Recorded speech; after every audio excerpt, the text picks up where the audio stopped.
You've probably heard this story before. It rings true with many people. My grandmother would work very hard on Thanksgiving dinner, and she'd always complain about that one aunt who just sat and watched TV with everybody and didn't actually help with the cooking. You know those stories. And when many people read this story or preach on this story, we focus on the idea that we should listen to Jesus' teachings first, as the first things.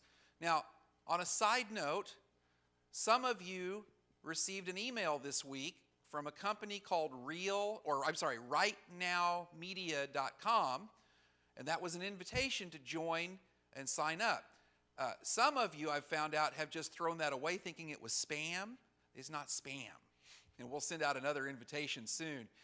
Some of you use Netflix to watch TV over the internet. This is a service that our church is now part of. You can watch thousands of Christian programs over the internet for free. You have to get an invitation from the church to do that. Bible teachings, Bible stories. There are 2,000 children's shows, including Veggie Tales and the new spin-off of Veggie Tales. So all you have to do is accept the invitation, and there's no cost to you at all. The church gets to have this service. Thousands and thousands of shows that you can leave your kids watching and know that they're safe watching. You can get some good Bible teaching from. And some of them are set up to where I can assign watching material if you sign up, and there's tests. You're going to love that part, the tests. So if you do get that, if you did not get that, that means I didn't have your email part of it. You can give your email to me today, and I'll put you on there so that you can get this service. But today's sermon, even though we hear this story of paying attention to the teaching, that's not what I want to talk about from this story. I want to talk about part 2 of Jesus building his home, talking about the homeless God. You serve a God who feels homeless. Sandy and I used to live in Arizona on the edge of the Navajo reservation, and as a fireman and as a pastor, I dealt with homeless people there often. And what was very strange to me is that many of them were not, in fact, homeless. They had homes. In some cases, a wife or a parent kicked them out. In other cases, they could go home, and the family wanted them to go home, but they couldn't find what they were looking for in life in that home. And they chose to live in the streets and to sleep in the parks. Homelessness is not always a condition of not having the right income or the right opportunity.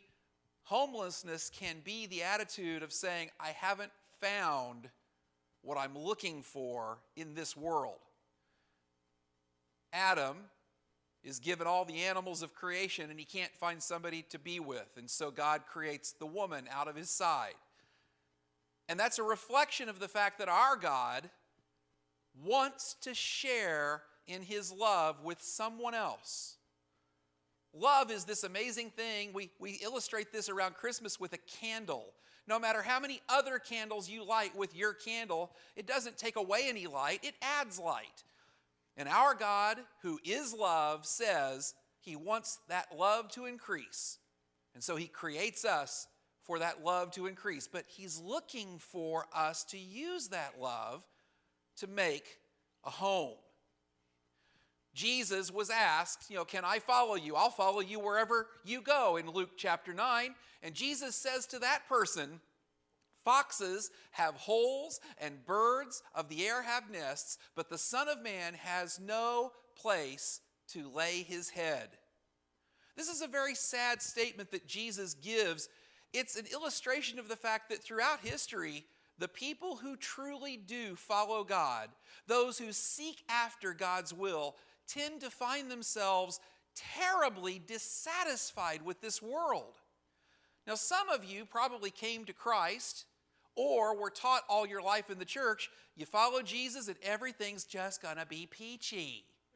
No. This world is broken, and sometimes knowing the goodness of God makes us a little more anxious for why this world is so messed up. Our God feels that pain with you.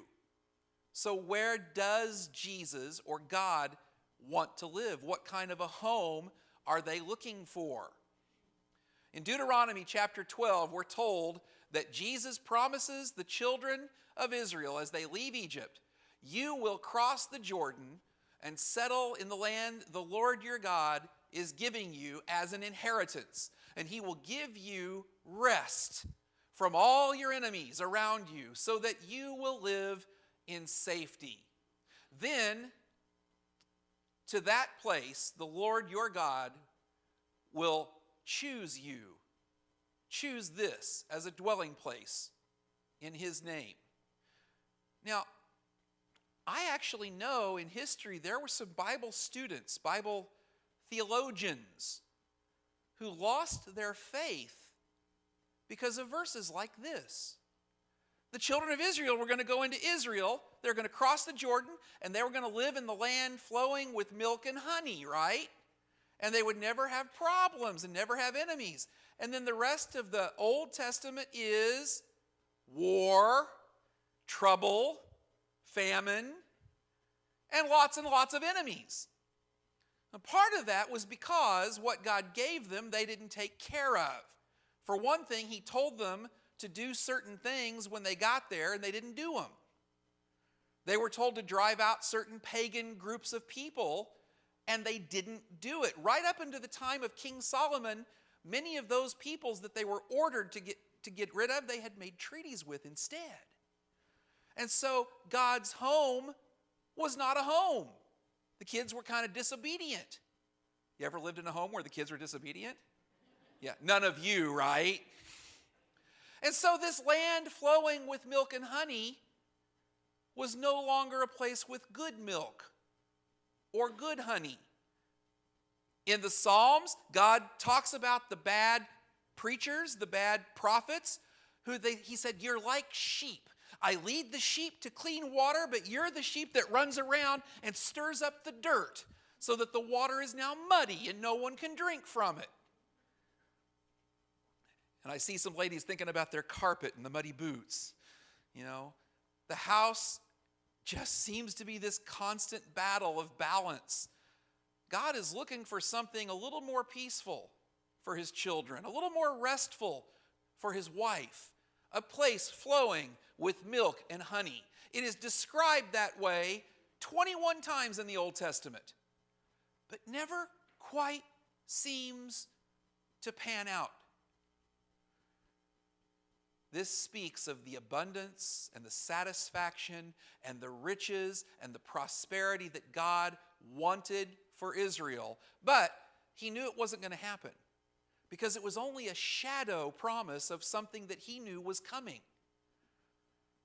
And we sometimes say, or we'll read in a commentary, well, that shadow is the church, or shadow of the church. The church is that place. But I want to suggest to you that as a pastor of 30-something years, I have not yet found a church where everybody's just hunky-dory, right? People are still messed up and disappointed, and the Lord still seems to be silent at times. Because, like Israel, we are still sometimes disobedient with the household we've been given. When they were wandering and lost, God gave them bread from heaven and water from the rock. You know that, don't you? Wandering around in the desert and lost, every morning God gave them bread and they were filled for the day. And when they needed water, he said, Moses, go and strike the rock. And Moses struck the rock, it split open and water came right out of it.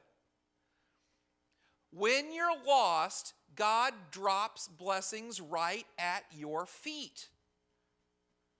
But when you get to the promised land, that stops. As soon as they crossed the Jordan into the land of promise, the manna, bread of heaven, stopped. The responsibility has changed. I want to suggest to you that you pray for yourself and you feel like you wait forever for the prayer to be answered, if ever. I want you to change your prayers. If you want to see prayer answered, start praying for lost people. Because God answers those prayers more quickly. He's trying to prove himself to people that don't know him. You, on the other hand, are captive children, and you're going to do what the Father says. He answers prayers differently for you. And like the people of Israel, when we reach the promised land, some of those obvious blessings, the baby blessings where they just give you everything, kind of stops. Do you remember the Christmas when you first got disappointed and realized you're going to get underwear from now on? The blessings stop in the obvious way. In the wilderness, God comes to you. In the wilderness, God seeks you out. But in the promised land, it's your responsibility to follow him and run after him, to learn his ways. As a baby, I can cry all I want. As a young man, Dad says, get out of your chair and come do some chores. So in the promised land, we have a different way. Jesus says it this way in Matthew chapter 11. From the days of John the Baptist until now, the kingdom of heaven has been forcefully advancing, and forceful men lay hold of it. Lay hold of it.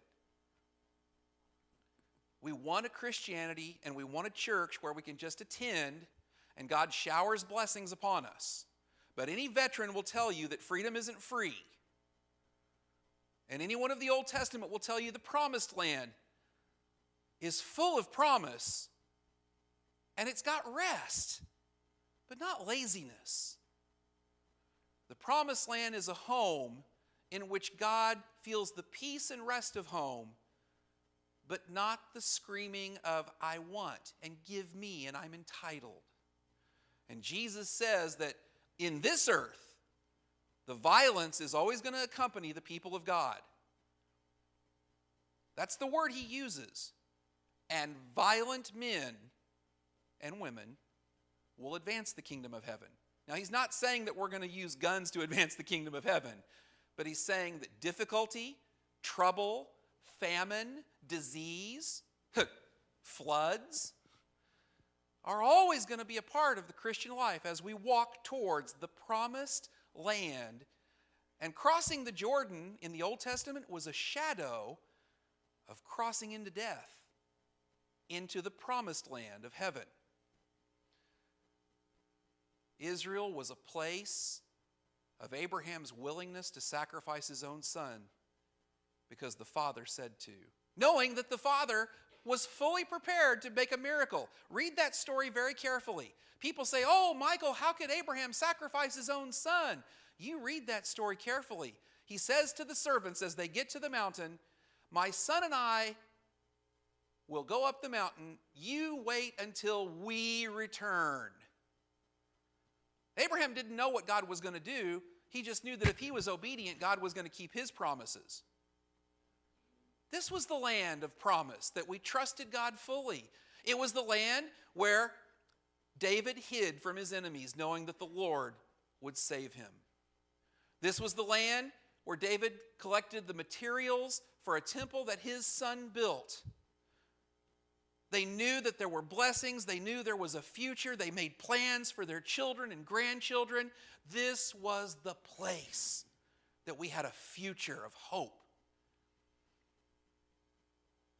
Sacrifice, repentance, sifting and spoils. I know a country very similar to that one. A land of hope, a land of a future, a land where children could make something of themselves. And then Jesus comes to Israel. And what does he find? A place that has changed a great deal, a household no longer full of hope. He finds that never once in the city of Jerusalem does Jesus ever sleep. You read that in the Bible. Jesus goes to Jerusalem. He spends the last week of his life there. And never once does Jesus choose to sleep in Jerusalem. They have turned their back on the Father, and he's going to turn his back on Jerusalem. He never felt comfortable in that home. He never felt accepted in that home. Studies all over the world look at why churches lose people, and the number one answer is, I didn't feel at home there.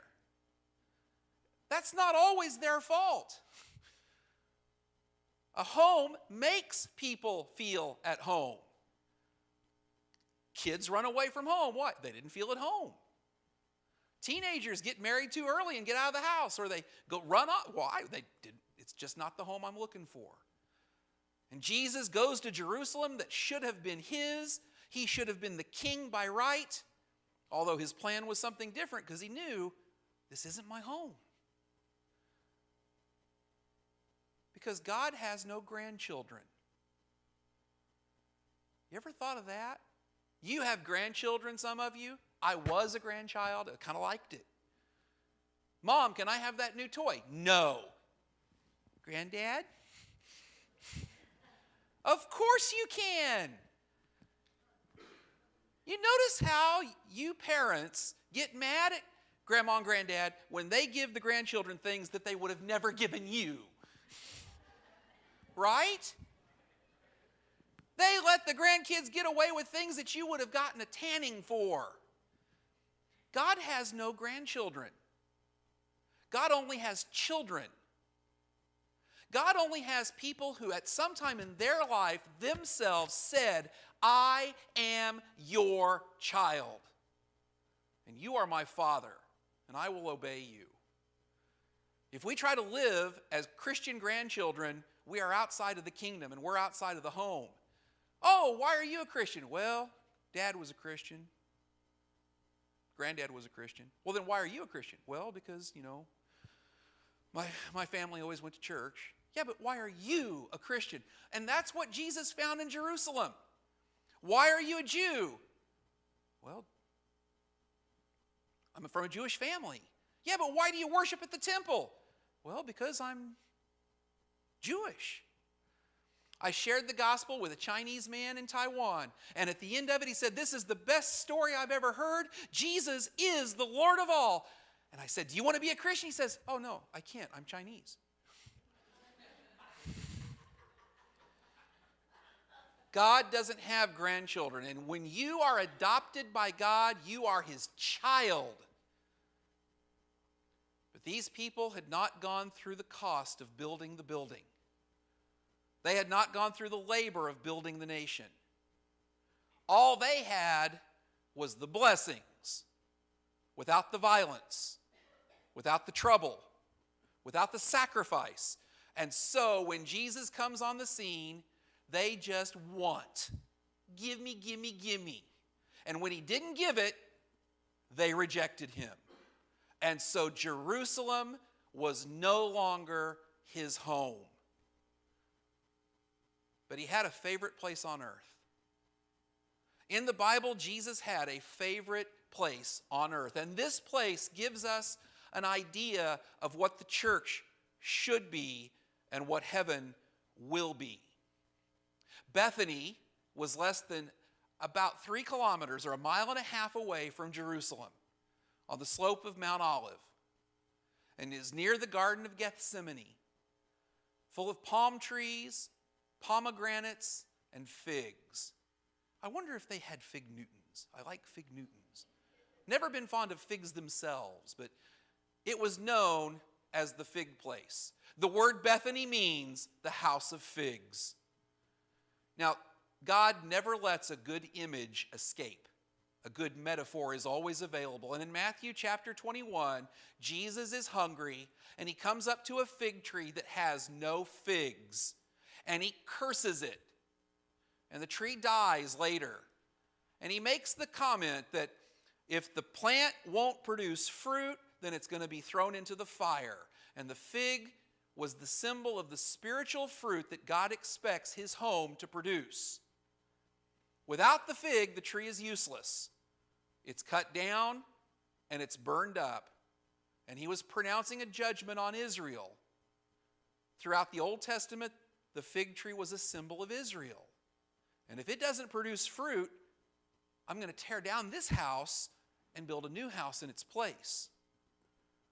And Bethany was the house of figs. And that's where Jesus found his milk and honey. He didn't, you read it sometimes and it just sounds like that Jesus accidentally found these people and just decided to stay at their house. You ever had anybody just accidentally find your house and say, we're staying here for a night or two? No, they knew Jesus and he knew them. Everywhere Jesus went, he was recognized and rejected. He was recognized as the miracle worker. He was recognized as the prophet, but he was rejected because he wouldn't just give them what they wanted. He feeds 5,000 people one day. The same people come back the next day and say, do it again. And he says, no. And they run away. But at Bethany, he stayed every night of his last week on earth. Every time he went to Jerusalem, this was where he pitched his tent, so to speak, stayed in a guest room. It was the home of Simon, the leper, who he had healed of leprosy. And Simon the leper was the father of Lazarus, who had died, and Jesus rose from the dead. This was a house of connections. This was a house of relationships. This was a house that had benefited from knowing Jesus, and rather than just benefit, they turned around and said, well, let's benefit him. The daughters were Mary and Martha. They were a lower middle class Jewish family. You can tell that because they're in a house with no servants. They're doing the work themselves. And they never asked Jesus for anything.